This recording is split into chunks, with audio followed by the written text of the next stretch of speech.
열왕기하 2장 9절로 12절 5절 말씀입니다. 본문 말씀은 열왕기하 2장 1절로 14절이고 오늘의 우리 주제 제목은 엘리야의 승천과 엘리사의 승계,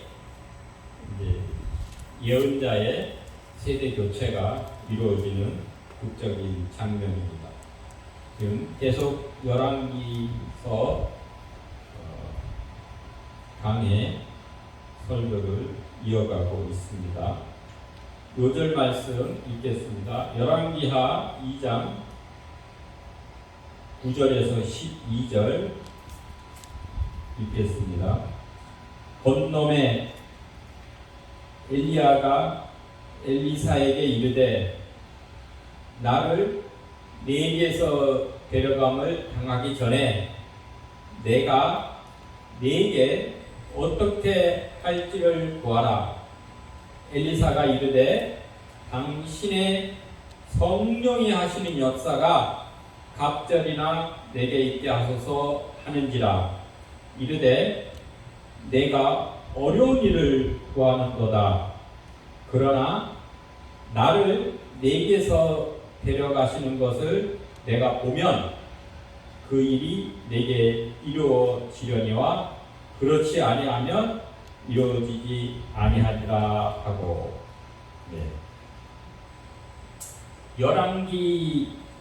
열왕기하의 문학적인 구성 방법은 히브리인의 독특한 교차 대칭 구조로 되어 있습니다.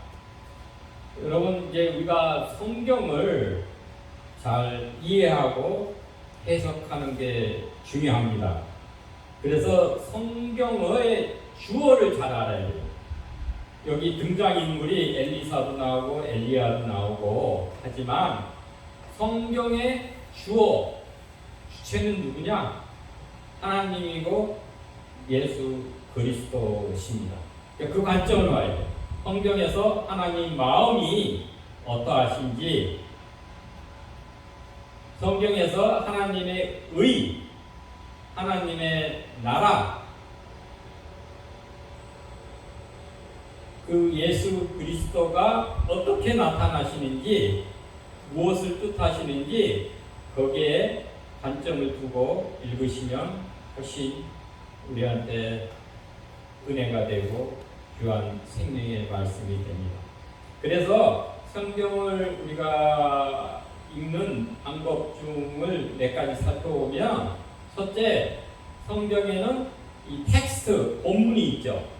본문이 있지만 표면적인 본문만 볼 게 아니라 그 전후 흐르는 문맥을 보고 그 배경, 지리적, 역사적, 문화적 그 배경도 우리가 이해하고, 또 성경에 이 쓰여진 그 구조, 문학적 구조가 어떠한지, 또 저자의 의도가 무엇인지, 또 그 이면까지 우리가 살피면 훨씬 말씀에 대한 정확도와 말씀의 이해가 풍부하게 됩니다. 그래서 우리가 예를 들면 생수를 우리 끌어올리잖아요. 밑에 그 지하에서 끌어올릴 때 그 생수가 예를 지하 100m에 그 수맥이 흐른다 그러면 그 수맥 100m까지 깊이 파고 들어가야 돼요. 그래야 그 수맥에 그 두레박이 닿아서 그 물을 끌어올려서 먹을 수 있는 거예요. 100m 있는데 10m, 20m 그 표면만 껄쩍껄쩍 해가지고는 그 진정한 그 생수를 얻어 먹을 수가 없는 거예요. 때로는 깊이 그 생명수 그 수맥에 닿도록 우리가 성경을 봐야 되고, 또 하나는 우리가 수박을 먹는데 여러분 어떻게 먹으세요? 수박이 있으면 그걸 깨끗이 씻어가지고 표로 그 수박 겉을 계속 하려면 그게 수박이 먹는 게 돼요? 아니죠. 그죠? 아무 맛도 없어요. 그죠? 수박을 깨끗이 씻어가지고 껍질을 서로 100번을 핥으면 그 수박 맛을 느낄 수가 없잖아요. 어떻게 해야 돼요? 수박을 쪼개서 그 속에 있는 빨간 과즙을 먹어야 비로소 수박이 시원하고 단맛을 줄 수 있는 거예요. 마찬가지로 우리도 성경에서 그 생명의 떡과 그 생명수를 우리가 먹어야 우리가 비로소 우리의 영의 양식이 되는 거예요. 또한 성경은 여러 가지 계획이 있어요. 그 시차도 있고 또 지리적 여러 가지 이 떨어진 공간이 있죠. 그거를 우리가 잘 내워서 또 봐야 되고, 또 하나는 성경을 보려면 우리가 넓게 전체적으로도 보고 또한 깊게 부분적으로도 보고 그래요. 그래서 흔히 T자형으로 본다 그러는 거예요. T자가 이렇게 넓게도 있지만 또 깊게, 이게 T자 영어의 모양이잖아요. 그렇게 또 우리가 넓고 깊게 또 전체 부분적으로 전체적으로 숲과 나무를 보듯이 그렇게 또한 성경도 보면은 좋고 그래요. 그리고 마지막으로 성경이 다 하나님의 말씀이지만 그 핵심과 주변이 있어요. 우리도 대한민국이지만 대한민국의 수도 서울이 있고 수도권이 있고 또 지방이 있고 그렇잖아요. 그리고 하느님의 성막이 있지만 성막의 구조가 성막들이 있고, 그죠? 또한 그 성소, 그 성막을 제치고 들어가면 성소가 있고, 또 그 안에 더 들어가면 지성소가 있고, 그렇게 구조가 되어 있죠. 그래서 성경이 어떻게 보면 요철같이 되어 있는 거예요. 중요한 부분은 이렇게 튀어나와서 더 나오고 또 움푹 들어간 부분도 있고 다 하나님의 말씀이지만 우리가 그렇게 해서 동심원 구조가 되어 있다도 그래요. 그러니까 가운데 핵심이 있고 점점 원이 넓혀가듯이 그린다. 그래서 그 중에 하나가 유대인의 독특한 그 문학 기법이 교차 대칭 구조로 되어 있어요. 그래서 지난번에도 한번 말씀을 드렸는데 수미상관이다 그래요. 수미상응, 수미상관 이렇게 될까? 처음과 끝이 서로 관계가 되고 상응이 된다라는 것이에요. 제가 저기 매너라 그거 한번 가져오실래요? 저한테 주시면 그 앞에 저기 있는 거 촛대. 예. 그래서 영어로는 인클루시오라고 그래요. 고맙습니다.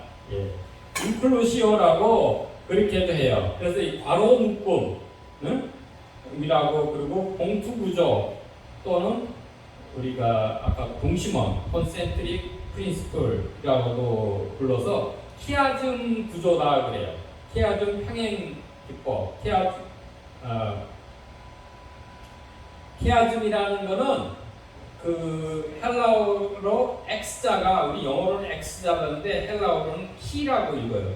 그래서 키아즘이라고 패럴렐리즘이라고도 이렇게 부르는데, 그거는 X자가 보면 이 대각선으로 서로 그 대칭이 되고 연결이 되는 거예요. 처음과 끝이 서로 관계가 되고 가장 핵심은 가운데가 있게 마련이야. 그래서 여기 있는 게 이제 매너라인데, 여러분 그 설교문 자료에 또 그 그림이 있죠. 그래서 여기가 이제 가운데, 여기 A면은 끝이 A 다시 이렇게 상관이 연결이 되는 거. 그 다음에 B가 B 다시, C 다시, 그 다음에 가운데가 D, 이게 핵심이 되는 거예요. 그렇게 구조가 돼 있어. 그게 흔히 보면 우리가 요한복음도 그렇게 구조가 돼 있어요. 그래서 요한복음이 21장이 있지만 1장과 21장은 서론과 결론이라고 보고, 그리고 2장에서 10장, 20장이면은 2장과 20장이 서로 관계가 되는 거예요. 그래서 그게 가운데가 11장이에요. 그게 부활이에요. 나사로 부활, 예수님의 그 부활을 얘기한 게 요한복음의 가장 핵심적인 거예요. 그렇게 이해하고, 예를 들면 또 하나의 구조는 다윗별의 구조가 있어요. 여러분 그림 보면 삼각형을 두 개를 이렇게 놓은 게 다윗별이 이게 되는 거예요. 그거는 가장 핵심적인 부분이 꼭지점, 처음과 끝에 있는 거예요. 그래서 요한계시록을 볼 때는 중요한 부분이 1장에서 3장까지가 되는 거예요. 그게 이제 7교회와 7교회에 보내는 서신, 편지가 되고, 마지막에 19장, 20장, 21장, 22장까지 있죠. 거기서는 어린 양의 혼인잔치와 그 새 하늘과 새 땅, 새 창조, 새 예루살렘, 예, 그게 나오는 거예요. 그리고 이제 가운데가 그 인이 있고, 나팔이 있고, 그 다음에 대적, 재앙이 있고, 저기 바벨론이 멸망하는 거, 이렇게 구조가 되어 있습니다. 근데 오늘 본문의 열왕기하 2장은 키아즘, 교차 대칭 구조로 있는 게, 여러분 설교 참고문을 보시면 베델을 통과하는 엘리야와 엘리사가 2절서부터 4절 상반부까지 나오는 거예요. 그 다음에는 여리고를 통과해요. 장소가 옮겨지는 거예요. 그걸 통과하는 엘리야와 엘리사가 4절 하반절서부터 6절까지 나오고, 그 다음에 요단을 건너가는 게 10절, 8절 나오고, 그 다음에 가운데 핵심, D가 핵심이죠. 엘리야의 승천과 엘리사의 승계가 9절에서 12절까지, 요게 2장의 핵심적인 부분이 되는 거예요. 그 다음에 똑같이 이제 반복이 되는 거예요. 요단을 건너는 거예요. 요단을 건너는 게 13, 14절이 되고, 그 다음에 여리고에서의 엘리사가 15절에서 22절, 그 다음에 마지막에 그 베델의 요정에 오르는 그 엘리사가 23절에서 25절, 이렇게 구조가 되어 있어요. 그러니까 여러분 이제 이건 독특한 히브리인의 문학 기법인데, 그거를 우리가 잘 알면 가장 더 핵심적으로 성경을 이해할 수가 있습니다. 그러면 우리가 2장 1절서부터 7절까지의 그 말씀을 보면은, 야훼 하나님께서 회오리 바람으로 엘리야를 하늘로 올리고자 하실 때에 엘리야가 장소를 옮겨가요. 처음에는 어디요? 길갈, 그 다음에 베델, 그 다음에 여리고로 계속 옮겨가요. 그때마다 엘리사가 함께 따라다닙니다. 그 다음에 마지막 요단 강가에서 승천을 하게 되는데, 이때 장소를 옮길 때마다 엘리야는 엘리사한테 여기 머물러 있어라 그런 거예요. Stay here. 엘리사 보고 따라오지 말라는 거예요. 너는 여기 머물러 있고 내가 홀로 다른 장소로 가야 되겠다 이런 거예요. 그러나 엘리사는 그 얘기를 듣고 그저 떨어지는 게 아니라 어떻게 하든지 강곡하고 끈질기게 엘리야를 떠나지 않겠다라고 맹세 결단을 하게 됩니다. 근데 여기 나오는 그 지명 길갈, 그 다음에 베델, 여리고는 다 전에는 굉장한 하나님의 사역이 일어났던 그런 야훼 하나님한테 중요한 지역이 되는 거예요. 여러분 베델 이런 누구 생각나요? 먼저 야곱이 나죠.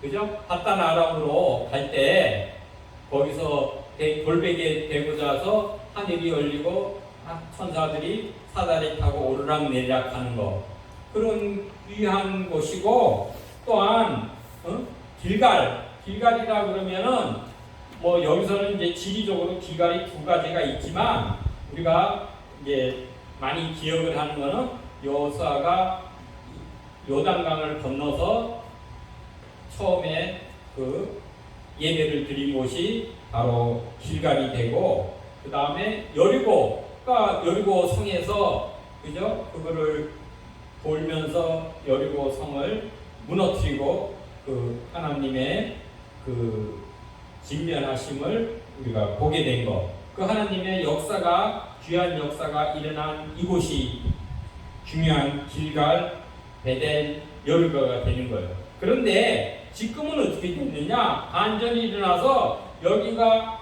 우상 숭배의 근거지가 된 거예요. 길갈도 그렇고 베델에 뭐가 있어요? 여로보암이 거기다가 금송아지 신상을 세워놓고 이 금송아지가 애굽에서 이 이스라엘 백성들을 출애굽한 그러한 하나님이다 라고 거기다가 금, 신상, 우상, 금송아지를 세워놓은 것이에요. 또 여리고도 마찬가지고, 여기에 그런 곳에는 엘리야가 무슨 뭐를 세웠냐면 그곳에 하나님의 선지 학교를 세워서 거기서 선지자 생도들을 잘 양육을 한 것이에요. 그렇기 때문에 우리가 베델이나 길갈이나 여리고나 우상 숭배의 근거지에 바로 엘리야가 선지자의 그 공동체 학교를 세웠다 이런 거예요. 그것은 무엇이냐? 이 아므란 시대에 그 아므란 장소에 새 시대에 빛을 발하는 새 생명을 그 일꾼들을 양육하는 것이다 라는 거예요. 그래서 그곳을 엘리야가 이제는 마지막으로 이 땅을 떠나기 전에 그 자기 제자들을 만나서 그들에게 새 시대의 사명을 당부하라고 아마 그곳을 다 다니면서 방문을 한 것일 거예요. 그런데 이때 엘리사는 3번씩이나 너는 나를 따라하지 말고 그 자리에 머물러 있으라 하였지만 엘리사는 강복하고 끈질기게 엘리야를 떠나지 않은 거예요. 이것은 우리가 마치 성경의 룻기에서 보면 나오미가 그죠? 그 자기 남편하고 엘리멜렉이죠.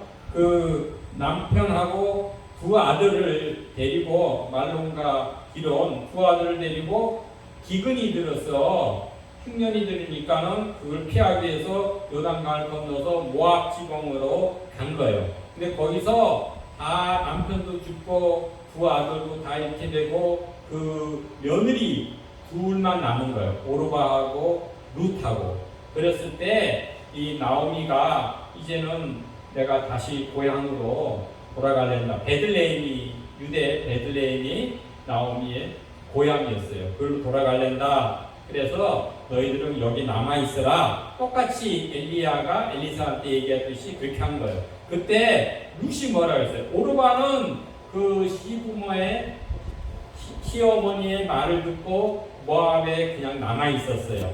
그러나 룻은 뭐라고 했느냐? 나오미를 붙잡았다 그랬어요. 이 붙잡았다는 말이 중요해요. 그러니까 여기 룻기에는 두 가지 이 히브리 말이 중요한데 하나는 헤세드, 인애예요. 인애. 하나님의 그 인자하심, 인애라는 그 말하고 여기 붙잡았다가 다바크예요. 그게 전에 성경에는 부종했다 그랬어요. 붙을 부에다가 딸을 종자. 그래서 부종했다. 꼭 떨어지지 않고 살짝 달라붙어 있다. 그 말이에요. 그래서 어머니께서 가시는 곳에 나도 가고 어머니께서 머무시는 곳에 나도 머물겠나이다. 어머니의 백성이 나의 백성이 되고 나의 어머니의 하나님이 나의 하나님이 되신다라고 고백을 하면서 이 나오미랑 살짝 붙어가지고 이 룻이 그 베들레헴으로 와서 누구의 조상이 돼요? 룻이 다윗의 증조 할머니가 되는 것이죠. 그렇게 그러니까 다윗 가문의 조상이 되는 거예요. 비록 모압 여인이지만은 그와 같이 엘리사도 자기의 엘리사의 열정과 열의와 열망에 마침내 그 엘리야하고 두 사람이 동행을 해서 요단 강가에 서게 된 거예요. 그래서 우리가 삶을 살면서 어디에 속하고 누구와 동행을 하느냐가 굉장히 우리 삶에 큰 영향을 끼치고 우리 삶의 결과가 달라지게 됩니다. 그래서 흔히 이런 말이 있어요. 부흥은 하나님의 주권이지만 열망하는 가운데 임한다. 어스피레이션, 열망이 있을 때 그것이 부흥이 일어난다는 것이죠. 그리고 너희 누가복음 11장에도 보면은 너희 하늘 아버지께서 구하는 자에게 성령을 주신다는 거예요. 구하는 자, 성령은 하나님의 주권으로 주시지만 누가 성령을 얻을 수 있다? 구하는 자, 기도하는 자에게 성령을 주신다라고 말씀이 되어 있습니다. 그래서 이 엘리야가 호렙산에서 엘리사의 고향은 아벨 무홀라예요. 거기서 사밧의 아들인데 그 엘리사한테 기름을 부어서 너를 대신해서 선지자가 되게 하라 라고 열왕기상 19장에 하나님이 호렙산에서 엘리야에게 명령을 하셨죠. 그런데 그 명령을 듣고 나서 엘리야는 자신의 겉옷을 그 엘리사한테, 엘리사가 그때 12결이 소를 몰고 일을 하고 있었다고 그랬죠. 경작하고 있을 그 엘리사한테 던져서 자신의 제자로 삼자 그 엘리사가 곧장 엘리야를 따르고 수정들었다라고 했어요. 근데 이 겉옷은 그 선지자의 겉옷은 선지자의 권위 또한 능력, 사명, 그 직분을 의미하게 되는 것입니다. 그래서 우리가 제자가 되는 게 그냥 부름을 받았다고 그도부터 제자가 되고 그냥 후계자가 되는 것이 아니라 제자는 우리도 보려고 그러면 후계자가 되려면 슬하교육을 해야 돼요. 그 스승하고 친밀하게 같이 관계를 하면서 스승의 정신과 그 모든 태도와 그 삶의 의미와 그 사명을 잘 그걸 경험을 체득 몸으로 익히고 그것을 경험을 하고 해야 되는 것입니다. 그래서 아무리 하나님의 명령과 엘리야의 부름을 받았다고 해도 엘리사가 금방 엘리야의 후계자로 등극하는 것이 아니라 엘리야를 따르고 섬기는 훈련의 과정을 충실되고 성실하게 감당하고 그 제자도를 잘 체득하고 엘리야와 동행하고 마침내 길갈에서 엘리사가 선지자 학교를 또한 지도하게 되어 있어요. 열왕기하 4장에 보면 나오는데 그러한 과정을 통해서 엘리사가 엘리야의 후계자로 점차 되어가는 거예요. 그것도 테스트를 거치는 거야. 4번씩이나 3번씩 장소를 옮겨가면서 너는 머물러 있어라. 그것 때마다 3번의 테스트를 거치고 마지막 한 번의 그 테스트가 오늘 읽은 본문 말씀입니다. 그래서 여러분 잘 이해해야 될 게 구원은 하나님의 주권적인 은혜로 시작이 되는 거예요. 그러나 우리가 하나님의 선택적 부르심, 초대에 믿음으로 반응하고 긍정적으로 순종하여 말씀을 따라 진행할 때 그 구원이 우리의 선물로 우리에게 주어지는 것입니다. 에베소서 2장 8절 보면 이거는 하나님의 선물이다라고 되어 있어요. 또 흔히 우리가 하는 얘기 중에 공짜 점심은 없다라는 말이 있어요. 모든 것은 그 열망, 열정, 그런 과정, 그런 훈련, 결단, 헌신을 통해서 하나님의 때, 그 카이로스 때에 하나님의 방법으로 하나님이 상황과 사람을 통해서 하나님의 섭리가 성취되게 되는 거예요. 우리가 한 다른 말로 정리하면 수동 능동이라고 그래요. 하나님의 주권, 하나님의 은혜가 먼저 되는 거예요. 그게 수동이에요, 우리한테는요. 그러나 우리가 그 후에 믿음의 반응과 순종을 하는 것은 우리의 능동이 돼서 하나님의 역사를 읽어갈 수 있는 거예요. 그러면 우리가 8절에서 10절까지 보면 엘리야는 겉옷, 이게 아까 성령의 능력, 인격, 직무, 사역, 직분, 권위 이런 것을 나타낸다고 했죠. 선지자의 겉옷은 이것을 말아서 지팡이처럼 만들어서 요단 강물을 침에 그 강물이 갈라지고 두 사람 엘리야가 엘리사가 그 요단강을 마른 땅처럼 건너갔다고 했어요. 이게 우리가 뭐가 연상되죠? 이 건너간 거는 보면 마치 우리가 모세가 그 지팡이를 들고 손을 바다 위로 내밀어서 그 홍해가 갈라지고 이스라엘 백성들이 그 홍해를 마른 땅 같이 걷는 거, 우리 출애굽기 14장에 나오죠. 또 하나는 우리가 여호수아가 요단강을 건널 때 이 법궤를 제사장들이 지고 요단강 가운데 섰을 때 이스라엘 백성들이 요단 땅을 마른 땅 같이 건넜다라고 우리 여호수아 4장에 기록이 되어 있습니다. 이와 같이 이제는 엘리야가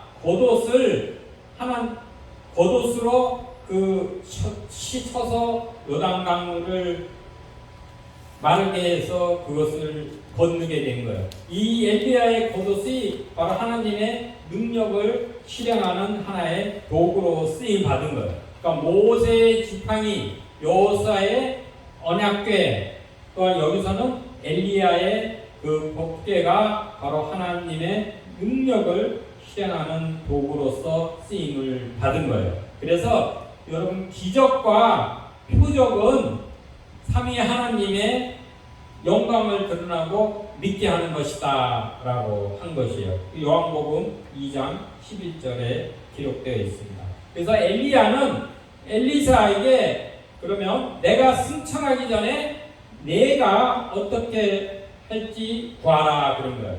Ask what shall I do for you? 라고 묻는 거예요. 엘리야가. 그때 엘리사가 당신의 성령이 하시는 역사가 갑절이나 내게 있게 하소서. 갑절은 더블 포션이에요.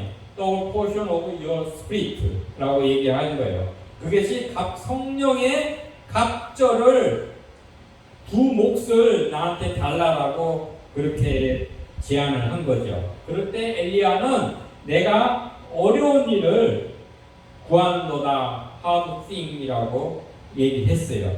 그러나 오늘 읽은 말씀이죠. 나를 내게서 데려가는 것을 내가 보면 네가 본다는 것은 그것을 체험하고 체득하고 마지막까지 끝까지 나와 동행하면은 이 일이 내게 이루어지리라고 엘리야가 대답을 한 거예요. 이것이 마지막 테스트예요. 그래서 요단강 아까 길갈에서 또한 여리고, 길갈에서 여리고, 베델로, 그 다음에 이 요단강가에서 그 엘리야가 승천한 것을 보는 그 네 번의 테스트를 통과한 후에 엘리야는 비로소 엘리사는 비로소 엘리야의 후계자가 돼서 승계를 하게 되고 하나님께 인정을 받게 된 거예요. 이것을 우리가 좀 더 살펴보면 엘리사가 이토록 끝까지 부정하고 동행함은 뭔가 자기 목적과 의도가 있다는 것을 엘리야가 알고 그 소원을 말하라고 한 거예요. 이때 엘리사는 엘리야의 후계자의 목, 장자의 몫이 2배예요. 그 기업을 그 성령의 능력을 달라고 요청을 한 거예요.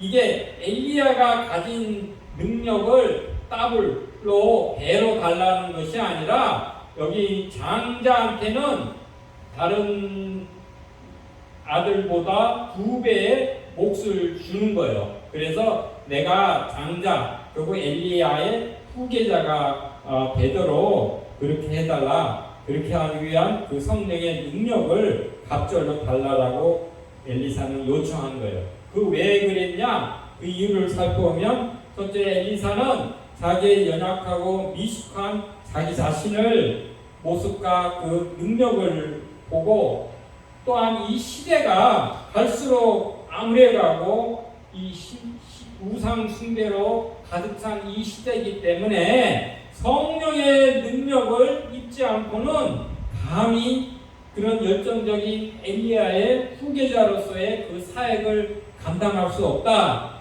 그렇기 때문에 그 갑절의 목, 장자의 그 후계자의 몫을 요청을 한 거예요. 그것이 바로 하나님의 마음에 부합되고, 그래서 결국 엘리사가 엘리야의 후계자로 승계를 받고 성령의 능력을 부여받아서 이제 사역을 하게 된 거예요. 근데 엘리사에 대한 기적의 사역은 엘리야의 기적보다 갑절이 더 많아요. 14번의 그 기적이 이제부터 2장, 그 다음부터 계속 그 성경에 기록이 되어 있습니다. 그래서 엘리야와 엘리사를 여러분 잠깐 우리가 비교해보면, 엘리사는 상당히 엘리야는 열정적인 그런 분이에요. 선지자예요. 그래서 근데 이분은 고립으로 혈을 단신 홀로 주로 대결하고 대항하는 그러한 사역을 한 거예요. 그리고 특히 이 아합 왕조, 아합 가문, 특히 아합 왕하고 아주 극적으로 대립을 하게 되었죠. 그리고 주로 갈멜산에서 거주하면서, 또 갈멜산에서의 그 하늘에서 불이 내려와서 제단을 다 태우는 그 기적을, 거기서 또한 가뭄 3년 반의 가뭄이 끝나고 큰 비를 내리는 그 기적을 행한 분이에요. 또한 엘리야는 불하고 관계가 맞아요. 갈멜산에서 불이 내려와서 제단을 다 태웠고, 또한 그 아합 왕의 아들 아하시아가 그것이 지난번에 설교했죠. 에그론의 바알 세굽한테 자기 병이 낫겠냐 물으러 갈 때, 그때 그 사신들을 보냈는데 사신들이 가다가 엘리야를 만나서 그냥 돌아왔어요. 그러자 이 엘리야를 잡으라고 그 왕이 명령을 해가지고 50부장하고 50명을 보낸 거, 51명을 2번씩이나 보냈는데 하늘에서 불이 내려와서 그들을 다 불사르게 된 거예요. 이와 같이 불과 관계되고, 이 마지막 엘리야가 승천할 때도 하늘에서 불말과 불병거가 내려와서 두 엘리야와 엘리사 사이를 가르고 엘리야는 회오리바람으로 승천한 거예요. 흔히 그림을 보면 엘리야가 불병거를 타고 승천하는 그림이 많은데, 실질적으로 성경에는 회오리바람을 타고 엘리야가 승천한 거고, 그 하늘에서 불말과 불병거는 두 사람 사이를 갈라놓게 되었다. 하나님의 그 군사가로 그렇게 표현이 되고 있어요.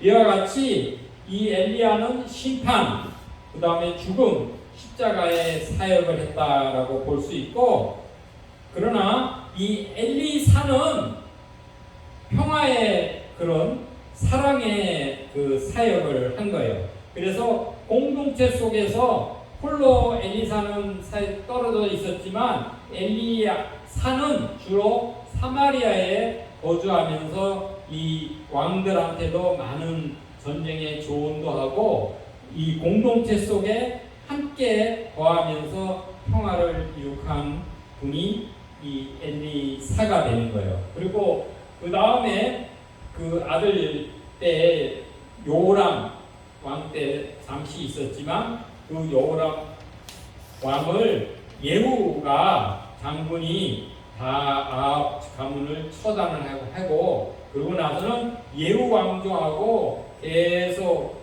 그 엘리사는 사역을 한 거예요. 그렇기 때문에 이 예후 왕조를 기름 부음을 세운 분이 바로 엘리사예요.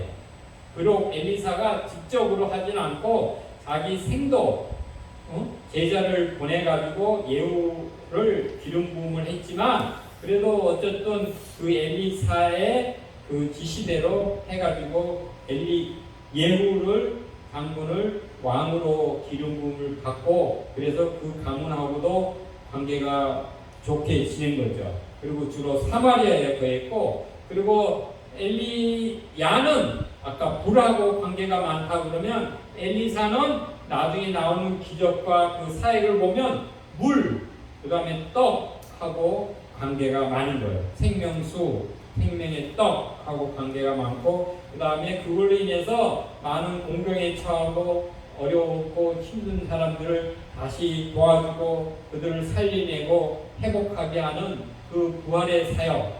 그래서 이 엘리사의 사역은 예수님의 사역하고 일치되는 부분이 많아요. 이름도 비슷해요. 엘리사가 엘리, 나의 하나님이라는 구원이시다라는 얘기예요. 예수님도 히브리 말로는 예슈아가 더 히브리에 가까운 말이에요. 영어로는 뭐 지저스 이렇게 얘기하지만 예슈아가 그게 바로 하나님은 구원이시다 같은 이름과이 되는 것이죠. 그래서 마치 엘리사가 요구한 거는 그 솔로몬이 기본 산당에서 제단에 1000번제를 드리고 뭐라고 얘기했냐면 나는 종은 아이라 출입을 하지 못하고 출입할 줄을 알지 못하고 많은 백성을 재판하기 위해서 듣는 마음을 구했어요. 이 듣는 마음이 무슨 마음이냐? 거기는 히브리 말이 이렇게 인쇄하면서 바뀌어져 버렸어요. 그게 레브 쇼미아라고 하는 거예요. 그거는 이해하는 마음, 듣는 마음, 또 분별하는 마음, 순종하는 마음, 그 지혜를 구한 거예요. 그 지혜를 구해서 바로 주의 백성들을 재판할 때 선악을 잘 하나님의 기준에 맞게 재판하기 위해서 그 듣는 지혜를 구한 거예요. 그런데 이 지혜가 하나님의 마음에 든지라 그랬어요. 그래서 하나님께서 지혜 주시고 더 나아가서 우기와 영화도 솔로몬한테 주신 거예요. 그래서 성령의 능력과 하나님의 사역을 위한 결정권은 엘리야에게 있는 게 엘리야가 왜 이게 나한테 힘든 일을 구했다, 나에게 힘든 일이다 라고 한 거는 그거에 대한 결정권은 엘리야가 주는 것이 아니라 하나님이 주시는 것이에요. 그렇기 때문에 그러나 하나님께서 정하시고 주관하시기에 엘리야가 함부로 선심 쓰듯이 자기가 성령의 능력, 그 소원을 들을 수 없는 거예요. 그러나 엘리야가 승천하는 것을 목도하고 그 증인이 되고 그걸 체험하고 체득하면은 엘리사가 그 소원을 듣게 된다, 성취된다라고 하는 얘기죠. 그 다음에 11절, 12절에 보면 불수레와 불만들이 두 사람을 갈라놓고 엘리야가 회오리바람을 타고 하늘로 올라가더라고 얘기한 거예요. 그때 엘리사가 뭐라고 소리를 지렀냐면은 내 아버지여 이스라엘의 병거와 마병이여 라고 그렇게 소리를 질렀어요. 얘기는 엘리야에게 하늘에서 하나님의 불이 임하여서 초자연적인 하나님의 임재 현상으로 마치 에녹이 하늘로 승천한 것은 엘리야 말고 그 전에는 에녹 한 사람이에요. 에녹도 살아 생전에 하나님 살아서 하늘로 승천을 하게 된 것이요. 그리고 또한 엘리야가 이때 하늘로 승천하게 되고 그 다음에 이제 예수님께서 그 감람산에서 이제 부활하신 후에 하늘로 40일 만에 하늘로 승천하게 되신 것이에요.